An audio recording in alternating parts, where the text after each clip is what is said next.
back to another podcast from the Journal of Oncology Practice from ASCO. This is Dr. Bob Miller from the JOP editorial board and oncologist at Johns Hopkins. Say you're a breast cancer patient receiving adjuvant adriamycin and Cytoxan at an outpatient clinic infusion center. Even though you're feeling crummy, you're trying to do everything your oncologist has asked of you. You get to your appointment for your fourth cycle of AC 10 minutes early, hoping that maybe this time you will get out by lunchtime and you can get home and rest for the afternoon. Your spirits are lifted when you see that only 2 patients have signed in before you and the waiting room is almost empty. You check in, waiting for the nurse to access your port and draw your CBC, and then you can be on your way. But then it begins, just like it did for the first 3 cycles. You sit reading a magazine, flipping through your emails on your iPhone, until a good 30 minutes have elapsed before they call you to the back. Your chemo nurse, pleasant and cheerful as always, draws your blood. Your hopes rise, but then are dashed again when she sends you back to the same waiting room. Another 45 minutes goes by. After an eternity, it seems, they call you again and you are seated in the treatment chair finally. But something's still not right. Seems some type of signature is missing, but they're paging your doctor right now. Only 30 minutes elapses before the next update. They've gotten the signature, so that must mean that the bag with the red liquid will be flowing into your port any minute now, right? Not right. Now it's something about the pharmacy and how they didn't have enough vials on hand for your dose this time. The drug is in short supply nationwide, they tell you, so it's often tough to have enough on hand. But they are sending it via courier from downtown. You don't have the strength to ask how long that's going to take. You're frustrated, stressed, and more than a little angry when you realize that your hope of getting home for a light lunch and a post-chemo nap are a fantasy. It's 11 a.m. now, and your chemo day hasn't even started yet. So does this scenario sound familiar? Unfortunately, it's one that's played out over and over again in oncology offices and clinics all over the country. Getting patients in and out of chemo infusion suites in a timely and efficient manner is often elusive. It results in escalating levels of frustration for patients, families, infusion staff, and physicians. Well, a group of investigators from MD Anderson took a look at one of their own clinics to try to make some progress on this problem. Their report, entitled Improving Wait Time for Chemotherapy in an Outpatient Clinic at a Comprehensive Cancer Center, is published online in the January 2012 issue of the Journal of Oncology Practice. I'm pleased to have Dr. Jessica Hwang, one of the authors of the manuscript, as my guest for this podcast. I will let her tell you about the analysis they did of the problem and the solutions they tried to implement. As way of background, Dr. Hwang is an assistant professor in the Department of General Internal Medicine at the University of Texas MD Anderson in Houston, where she and her colleagues oversee chemotherapy administration for patients in the 6 outpatient units of the Ambulatory Treatment Center. She completed her residency in internal medicine at the University of Texas and earned her master in public health at Emory University's School of Public Health. She joined the MD Anderson faculty in 2001. Welcome, Jessica.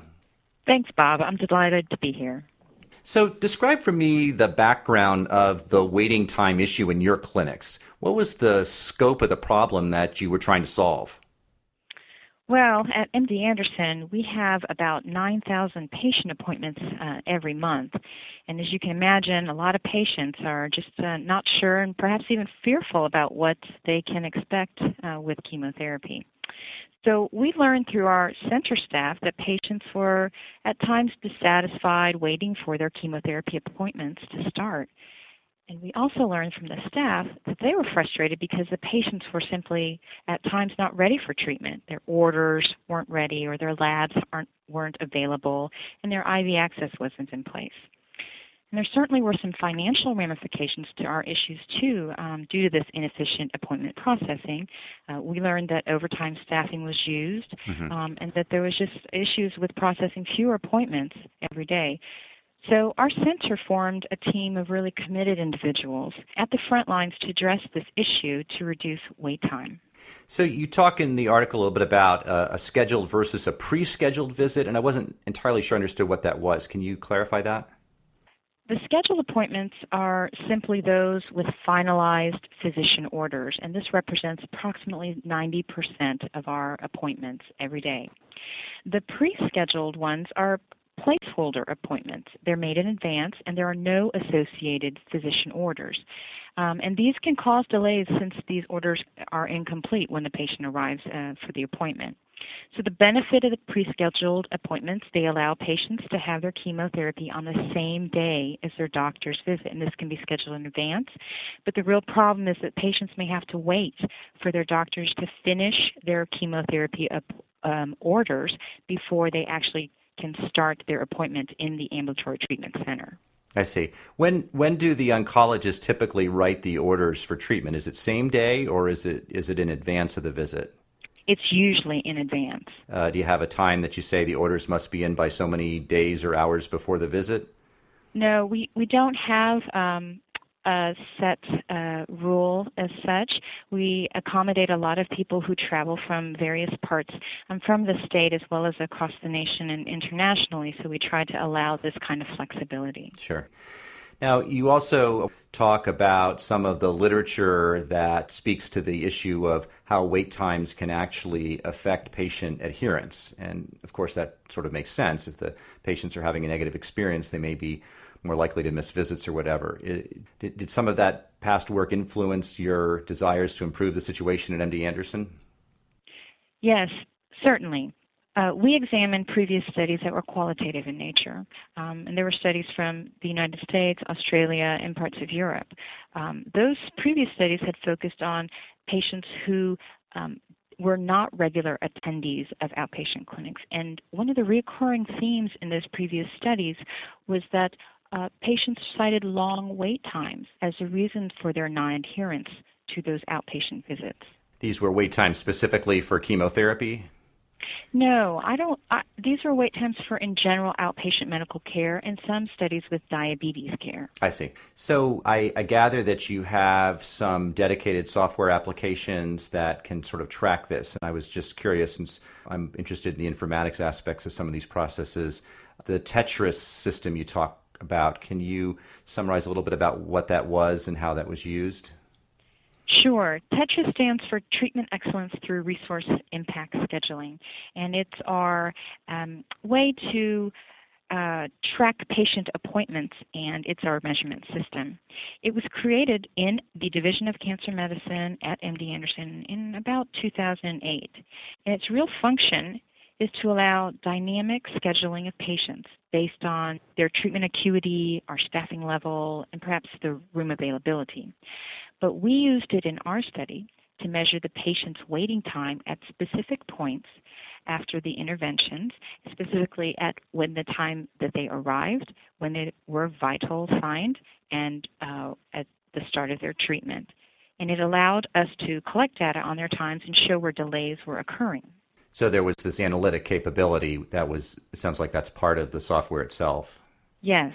And so I guess the question then is, what did you find? What were the barriers to efficient throughput, and what were your proposed solutions? Right. Our main barriers were the established processes in the center. Specifically, there was a lack of optimal use of resources.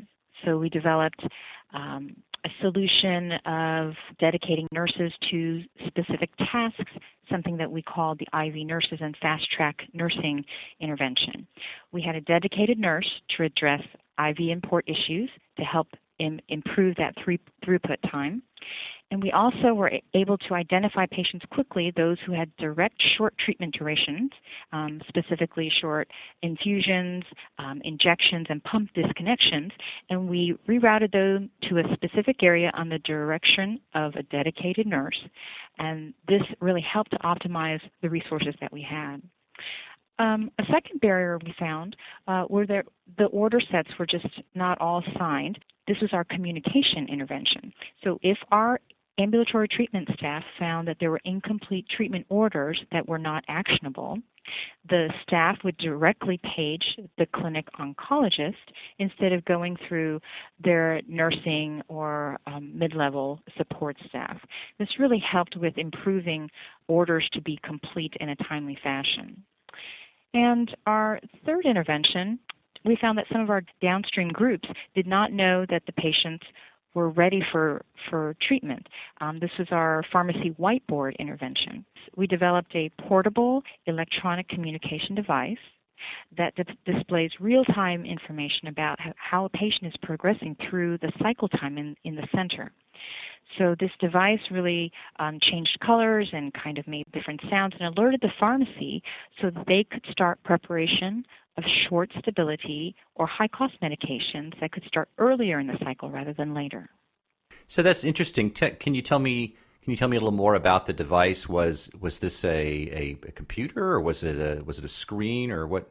Sure, it was a flat screen that was able to be had a handle, and could be carried from various areas in the pharmacy, and it connected with our Tetris information, and we could show at various points where patients were their time was being scanned in at the check-in, the vital, and when they arrived into the room. So it was kind of a tracking system. Yes.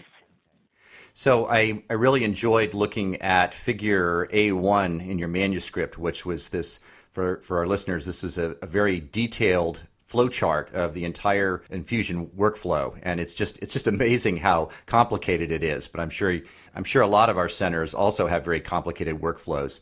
Why do you think it was so complicated at your institution?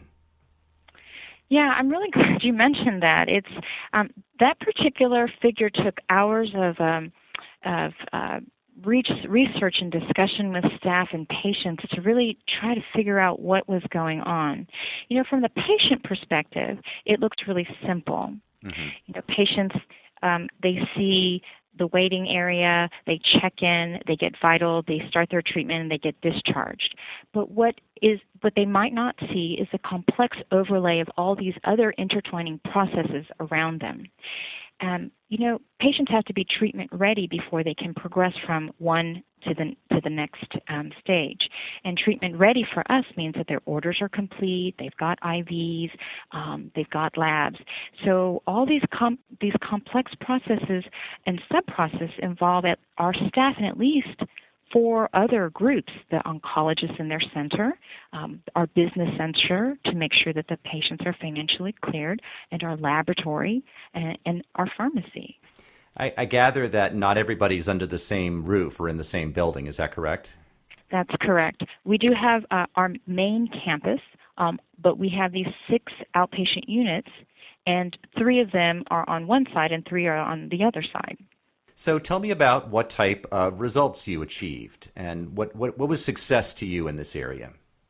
Yeah, this is really exciting. We found in our baseline data that patients overall were waiting approximately 73 minutes before they actually started their treatment in their treatment room. And after our interventions, we found that we reduced their waiting time to 53 minutes. And so that's really a great reduction of 27% in their patient wait time. That's great. Did patients notice this? Were they obviously more satisfied when you guys put these interventions in place? Oh, absolutely. The patients were really pleased. We got that feedback from the nursing staff. Although we didn't measure in this particular project the patient and nurses' satisfaction, we have continued this project. We have measured formally the patients and their nurses' satisfaction. And what we found were that patients were quite satisfied on their wait time specifically and about their nursing care during the intervention time as compared to before. And nurses, interestingly, they expressed greater satisfaction just on their staffing and not having to stay as late or having to put in overtime. Sure, that makes sense. And I'm sure that that's an important part of it, that it's not just the patient's experience, which is obviously the important one, but the staff, I'm sure, can easily get burned out if things are always running late and everyone's just kind of frustrated. Yeah, absolutely, Bob. This is a real big problem. So you alluded to this a little bit earlier, but this is clearly a source of cost savings. And can you just talk a little bit about that, what you found, and maybe how are you going to track this in the future? Yeah, I think it's really important to track for the future. We found that if we could save about 20 minutes per patient appointment, this could translate well over 800 minutes a day. And if you do the math, that's nearly 4 new patients that could be accounted for in a new way each day. That financial gain could be, estimated annually at well over $1 million. But these are kind of issues that we need to keep on looking at, and we definitely need to track that. It's important to the business.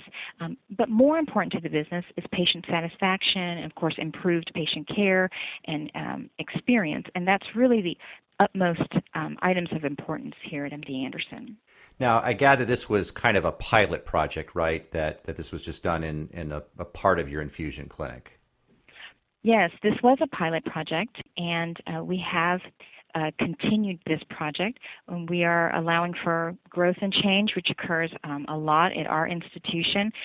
We've gotten changes in our ambulatory treatment center. We've merged things around and moved things over to the other side. But we really want to apply what we have learned and sustain efforts as well as our institutional interest. And we'd like to apply this not only to our center, but to other centers at MD Anderson. So in looking at your flowchart diagram, it's easy to see how many different departments were involved in this. So I would expect that you really would have to have a lot of stakeholder buy-in to even undertake a study like this. Yeah, absolutely. Patients arrive at the center from nearly 30 different clinics and specialty centers to receive their chemotherapy and infusions. We have support from institutional leaders and the Division of Cancer Medicine for this particular project. They're very invested in the success of this, and we're very focused on providing high quality, improved efficiency care for patients in the chemotherapy unit without compromising the quality of patient care. But you really bring a great point here. It's really vital to have key players on this team, and the team is really crucial. We had committed stakeholders, nurses, physicians, schedulers, informatics, the clinics, but it really takes this group and team approach for success. We took small steps, and I would urge the listeners to really think about what small or groups of small steps to tackle, because they can really make big differences. Dr. Hwang, thanks for taking the time to talk with me tonight. Thank you. It was my pleasure. So I want to thank all of our listeners for downloading this podcast. And don't forget that a lot of JOP articles are first published online before the print issue at jop.ascopubs.org. And don't miss the great articles in our March issue, which is already mailed, including reports from the Cancer Center Business Summit held in Chicago in October 2011. Finally, please give us some of your comments about these podcasts on our iTunes page or by email at jopeditorsdesk@asco.org. This is Dr. Bob Miller for the American Society of Clinical Oncology. Thanks very much for listening.